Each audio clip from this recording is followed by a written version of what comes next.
এইবাৰ কোভিডটো ইমান লাইট যে এখন ঘৰত এতিয়ালৈকে আমি যেটো পৰ্যবেক্ষণ কৰিছো এজনৰ যদি হৈছে গোটেই কেজনৰ হৈছে খোৱা বোৱা যি আছে যিমান পাৰে ঘৰৰ পৰা পঠাব যত্ন কৰক কিন্তু সেইবিলাক এইবাৰ মই নাভাবো যে সমাধান কৰাৰ আমাৰ কাৰণেও শক্তি থাকিব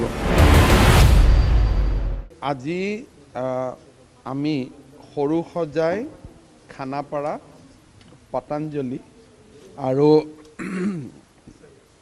কাহিকুছিত SIDG হোষ্টেল আছে এই চাৰিটা জায়গা আমি চাম তাত ইতিমধ্যে কামবোৰ আৰম্ভ হৈছে আমাৰ যেটো আমি প্ল্যানিং কৰিছো খানাপাৰাত আমি ICUৰ সৈতে এখন আমি হস্পিটাল বনাব খুজিছো যত মেডিকেল কলেজৰ উপৰিও তাত হস্পিটাল হয় ICU থাকে ট্ৰিটমেন্ট হয় গুটেইখিনি হ'ব পাৰে আমি এখন খানাপাৰাত কোভিড কেয়াৰ সেন্টাৰৰ পৰিৱৰ্তে দিল্লী আদি জায়গাত যেনেকে DRDO হস্পিটাল বনাইছে তেনেকে আমি এখন ক্যাম্প হস্পিটাল বনাব খুজিছো এতিয়া আমি তাতে যাম তাত আলোচনা কৰিম আৰু আগৰ দৰে সৰু সজাইত দুদিনৰ ভিতৰত 400 পেশেন্ট লব পৰা কোভিড কেয়াৰ সেন্টাৰ আৰম্ভ হ'ব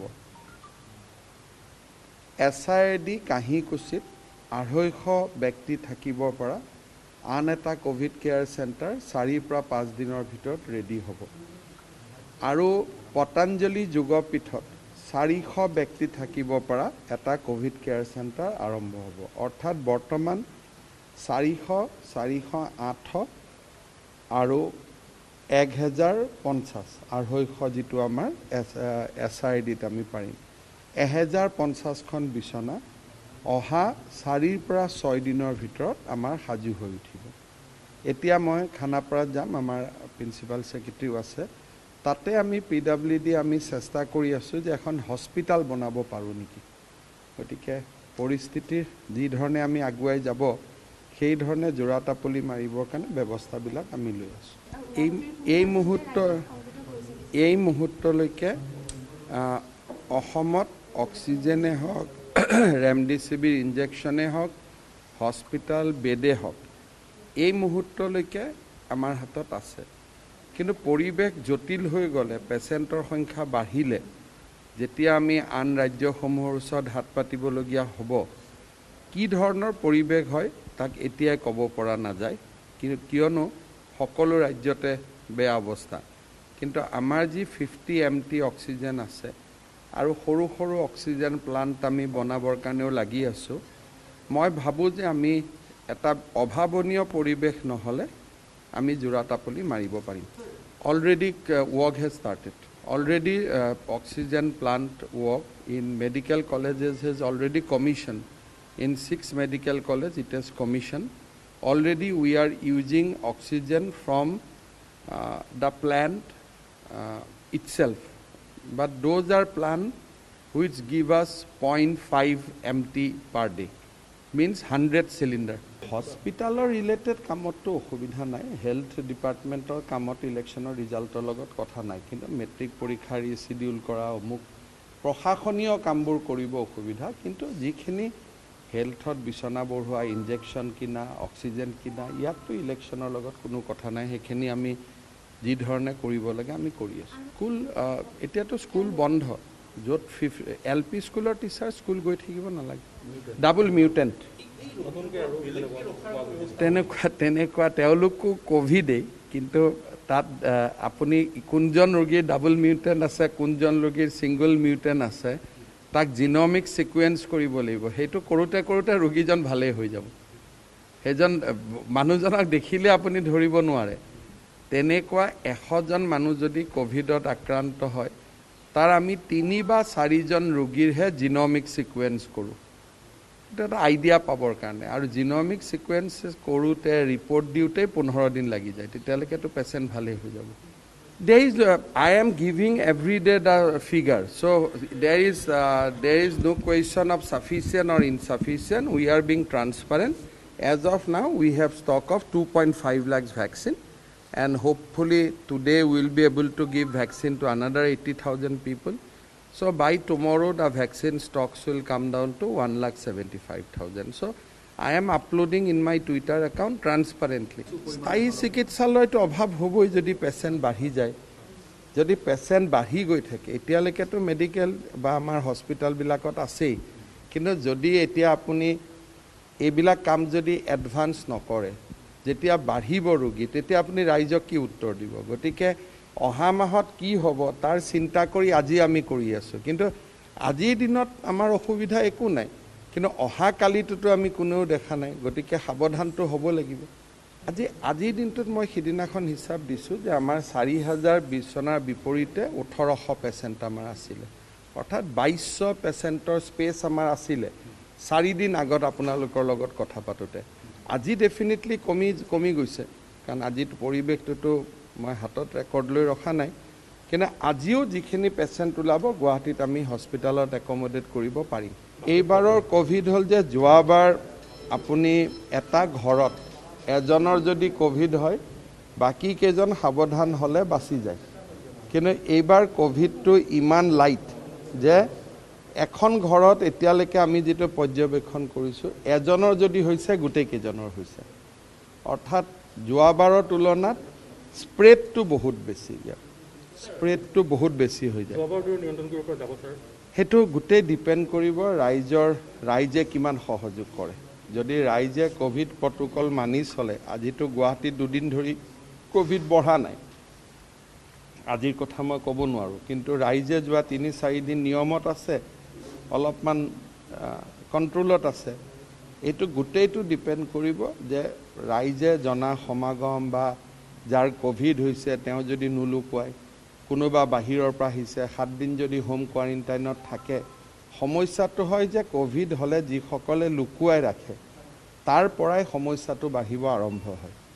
ক'ভিড হৈছে, দোকানত আহি আছোঁ, মোৰ গা বেয়া লাগিছে, মই টেষ্ট কৰা নাই, তেনেকুৱা সেইটোৰ পৰাই সমস্যাটো বাঢ়ে। সদায় আমি যিমান স্প্ৰেড দেখিছোঁ বেমাৰ লুকুৱাৰ পৰাই আৰম্ভ হয়, যিসকলে বেমাৰ লুকুৱাই তেওঁলোকৰ পৰাই এইটো বিয়পিব আৰম্ভ কৰে। আমিতো জিলা উপায়ুক্তসমূহক কৈ দিছোঁ 100ৰ ওপৰত কেছ হ'লে বিহু নহ'ব, আৰু যোৱা কালিৰ পৰাতো অসমৰ প্ৰতিখন জিলাতে ক'ভিড হৈছে, গতিকে মই ভাবোঁ জিলা উপায়ুক্তসকলে এতিয়া তেওঁলোকক যিহেতু অধিকাৰ দিয়া হৈছে, তেওঁলোকে নিজৰ জিলাখন বচাবৰ কাৰণে সিদ্ধান্তবোৰ লোৱা উচিত। খাওক বাৰু, দুখীয়া ল'ৰা ছোৱালী মধ্যাহ্ন ভোজনটো নোহোৱা হ'লেওতো তেওঁলোকৰ কষ্ট হয়, গতিকে কোনোবাই যদি মধ্যাহ্ন ভোজনটো খুৱাইছে তেওঁলোককতো ধন্যবাদেই জনাব লাগে, অলপ খালি দূৰে দূৰে জনাওক, অলপ ছ'চিয়েল ডিষ্টেঞ্চ কৰি পেলাই খোৱালে ভাল। আৰু যিহেতু স্কুলত শিক্ষক লাহে লাহে কমি যাব, গতিকে প্ৰধান শিক্ষকসকলে মধ্যাহ্ন ভোজনৰ বস্তুখিনিয়ে দি দিব, সেইখিনি আগৰ দৰে, কিন্তু এই সিদ্ধান্তবিলাক লাহে লাহে লৈ থকা হৈছে আৰু আপোনালোকে গম পাই থাকিব। Triple mutant thing has emerge in Bengal. In Assam, we have not done genomic sequences so far, or in the sequences, triple mutant has not emerged as of now. We just got double mutant. Eto hotate ahe nohoy bostuto. 20 din agote moi koa nopoar opor ki kotha, eto to datate nasile. Tinanto apuniu mask pindha nasile, kintu aji apuniu mask pindhise. Kothato hol je 9 এপ্ৰিলৰ পৰা অসমত Covid আহিছে। এতিয়া 9 এপ্ৰিলৰ আগততো Covid নাছিল, আমিতো 4 মাহ কোনেও মাস্ক পিন্ধা নাছিলোঁ, সেইটোতো সত্যৰ কথা। মই কোৱা কি, মই যদি উল্টা আপোনাক সোধোঁ, আপুনিতো মোৰ প্ৰেছ কনফাৰেন্সত আহিছে মাস্ক নোহোৱাকৈ, গতিকে আমি কোনেও মাস্ক পিন্ধা নাছিলোঁ পূজাৰ পিছৰ পৰা। আৰু তেতিয়া আমি কৈছিলোঁ যেতিয়া হয় তেতিয়া আমি পিন্ধিম, যেতিয়া নহয় তেতিয়া আমি নিপিন্ধোঁ, কথা ইমানেই। এতিয়া যিহেতু হৈছে আমি পিন্ধিব লাগে, আকৌ যেতিয়া নোহোৱা হ'ব তেতিয়া পিন্ধিব নালাগে, হয় না? আজিতো ইজৰাইলত কৈ দিছে যে মাস্ক পিন্ধিব নালাগে, সকলোৰে ভেকচিন হৈ গ'ল, তাৰমানে এক ষ্টেপ আগবাঢ়ি গ'ল। অহা কালি পৰহি আমাৰ ইয়াত যদি ক'ভিড ভাল হৈ যায়, তেতিয়াহ'লে আপুনি কিয় মাস্ক পিন্ধিব? যিটো দিনত মই ইণ্টাৰভিউ দিছিলোঁ সেইটো দিনত প্ৰতিদিনত 20টা-22টা আছিল। তো মোৰ কথা সদায় ফেক্টছৰ ওপৰত প্ৰতিষ্ঠিত, তাত কোনো ধেমালি ধুমলা কৰাৰ কথা নহয়। সেইটো এতিয়াতো কোম্পানীবিলাকে কি কৰিব পাৰে নোৱাৰে, অৰ্ডাৰ দিয়া হৈছে, কিন্তু তেওঁলোকে প্ৰডাকশ্যন কৰিব লাগিব, কি ব্যৱস্থা কি কথা এতিয়ালৈকে তেওঁলোকে আমাক জনোৱা নাই। টেলিফোনত আমাৰ 2টা কোম্পানীৰ লগতে কথা বতৰা চলি আছে। বাট as of now we have not discovered any triple mutant Now I cannot do any special thing also not to come, because these come on air. So these will not come on vehicle or something. We'll put police check post and we'll close. So we need to be eternally vigilant. But if you ask me that are you taking some special step not to come, so what can I answer? So I cannot answer anything on this type of question.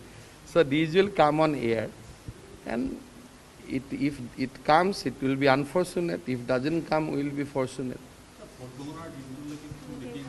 থাকিব election কমিশ্যনে সেইখিনি কৰি আছে আৰু health ডিপাৰ্টমেণ্টৰ লগত তেওঁলোকে কথা বতৰা পাতি এটা কোভিড প্ৰটোকল এটা তেওঁলোকে ডেফিনেটলি দিব। অভাৱ থাকিব সেইকাৰণে আমি ৰাইজক কৈছোঁ যে এইবাৰ ঘৰৰ পৰা যিমান বস্তু পাৰি আপোনালোকে লৈ আহিব, কাৰণ যোৱাবাৰৰ কথাটো বেলেগ আছিল। এইবাৰ আমি মেডিকেলতো কৈছোঁ যে খোৱা বোৱা যি আছে যিমান পাৰে ঘৰৰ পৰা পঠাব যত্ন কৰক, কাৰণ সেইবিলাক কথাত লাগি থাকিলে অক্সিজেন ইনজেকশ্যনত আমাৰ মানুহে লাগিব নোৱাৰিব। সেইকাৰণে খোৱা পানী ডেফিনেটলি বটলো আছে, চব আছে। ছুপাৰিনটেণ্ডেণ্টসকলক আমি কৈছোঁ যিমান পাৰি দিবৰ কাৰণে। আজি আমি ৰেট এটাও ফিক্স কৰি দিম যে ইমান টকা আপোনালোকে খৰচ কৰিব পাৰিব। কিন্তু মই ৰাইজক আবেদন জনাম যে আপোনালোকে ঘৰতে থাকক, চিৰিয়াছ যেতিয়ালৈকে নাহক। হস্পিটেলত অহাৰ লগে লগে এনেকুৱা ধৰণৰ হাউচ কিপিং ৰিলেটেড সমস্যাবিলাক আহিবই, কিন্তু সেইবিলাক এইবাৰ মই নাভাবোঁ যে সমাধান কৰাৰ আমাৰ কাৰণেও শক্তি থাকিব, কাৰণ হাজাৰত পেচেণ্ট আহিব যদি সঁচাকৈয়ে ক'ভিড আহে। মহাৰাষ্ট্ৰ, দিল্লীত আপোনালোকে অৱস্থাটো দেখিছে।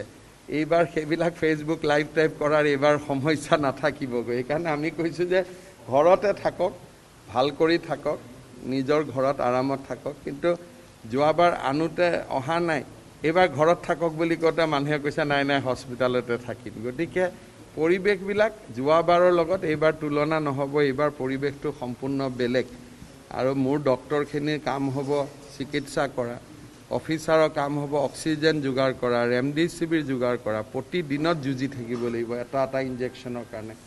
যদি বেয়া হয় আৰু যদি ভগৱানৰ আশীৰ্বাদত অসমত কণ্ট্ৰল হৈ যায় তেতিয়াহ'লেতো কথাই নাই। পোৱাৰ লগে লগে নেক্সট দিনৰ পৰা আপোনালোকে সুধি নাথাকিব। যেতিয়া ডেভেলপ হ'ব মই 7 দিনৰ পিছত আকৌ নিজে খবৰ দিম, লগে লগে মই ক'ৰ পৰা উত্তৰ দিম। এইবোৰ কনচেপ্ট হয়, আলাপ আলোচনা চলে, লগে লগে প্ৰতিদিনেই তাৰ আপডেট নাথাকে। যেতিয়া আপডেট হয় মই দি দিম।